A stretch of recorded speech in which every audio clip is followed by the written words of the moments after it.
శ్రీ జ్ఞానాంబికా సమేత మూకేశ్వర స్వామి దేవస్థానం భక్తుల సౌలభ్యం కోసంగా చాలామందికి ఈ నవగ్రహాల్లో ఏ స్థానాల్లో ఎవరెవరు ఎక్కడెక్కడ ఉంటారో అనే విషయం తెలియదు కాబట్టి వాళ్ళ కోసంగా ఈ యొక్క వీడియో చేయడం జరిగింది.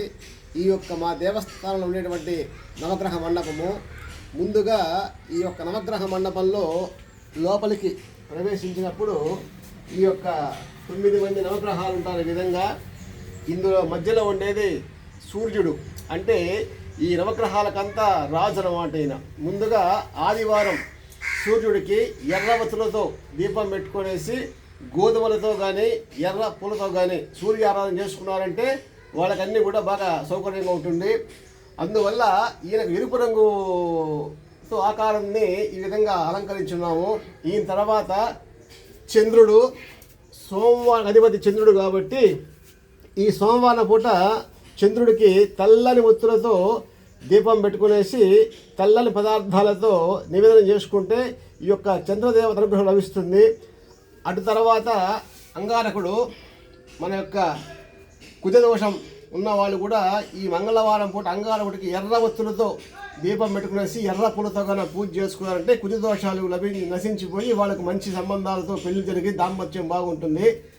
అటు తర్వాత ఈ ఈశాన్యంలో ఉండేటువంటి వ్యక్తి పచ్చగా ఉంటాడైనా బుధుడు, పీతవర్ణం, పీతగంధం, పీతపుష్పం అంటారు మంత్రాల్లో. ఈ బుధుడికి బుధవారం అధిష్టానం బుధుడు కాబట్టి ఈ బుధవారం పూట ఆకుపచ్చ రంగులతో ఈ యొక్క బుధగ్రహానికి పూజలు చేసుకుంటే బుద్ధిత్వాన్ని స్థిరంగా పెట్టుకునేసి అన్ని రకాల సౌకర్యాలు కూడా కల్పిస్తారు మనకు.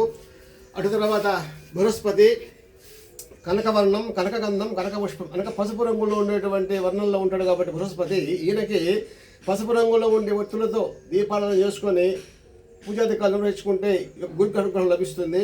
ఇటు తర్వాత శుక్రగ్రహము. ఈ శుక్రగ్రహం అనేది తెల్లని వస్త్రంలో ఉంటాడు. శ్వేతవర్ణం, శ్వేతగంధం, శ్వేతపుష్పం అంటారు ఈయనకి. కాబట్టి తెల్లని ఒత్తులతో ఈ యొక్క శుక్రగ్రహానికి గాన పూజలు చేసుకుంటే భార్యాభర్తల మధ్య గొడవ లేకుండా, వాళ్ళ కుటుంబంలో ఎటువంటి కలహాలు లేకుండా మంచి దాంపత్యము, సంతానము, పెళ్లిళ్ళు, వృత్తి, ఉద్యోగాన్ని కూడా అనుగ్రహిస్తాడు ఇది శుక్రగ్రహము. ఇటు తర్వాత ఈయన శనేశ్వరుడు, నీలవర్ణం, నీలగంధం, నీలపుష్పం. శనివారం పూట శనేశ్వర అధిపతి కాబట్టి శనేశ్వర ప్రీత్యర్థంగా ఈయనకి నీలం ఒత్తులు కానీ నల్ల ఒత్తులు కానీ నువ్వుల నూనెతో దీపం పెట్టుకునేసి నల్ల నువ్వుల ఉండలు ప్లస్ నువ్వుల నూనెతో అభిషేకాలు పూజలు చేసుకుంటే ఈ యొక్క శనిదేవత దోషం నశించిపోయేసి ఆ యొక్క బాధలు లేకుండా అనుగ్రహిస్తాడు ఈయన శనేశ్వరుడు. అటు తర్వాత రాహువు. ఈ రాహుగ్రహం అనేది మనకు నేత్రానికి సంబంధించి దోషాలన్నీ పోవడానికి గాను ఈ రాహుగ్రహానికి నీలవర్ణం కానీ నల్లవర్ణం కానీ ఒత్తులు వేసుకొని దీపాలు పెట్టుకొని మినుములతో పూజ వేసుకుంటే ఈ రాహుగ్రహ దోషాలు మనకు నశించిపోతాయి. అటు తర్వాత చివరిగా కేతుగ్రహము. కేతువు చిత్రవర్ణం, చిత్రగంధం, చతుర్పుష్పం అంటే రంగులు కాబట్టి ఈయన ఎరుపు, పసుపుతో ఇలా మేము పెట్టాము భక్తుల సౌలభ్యం కోసంగా.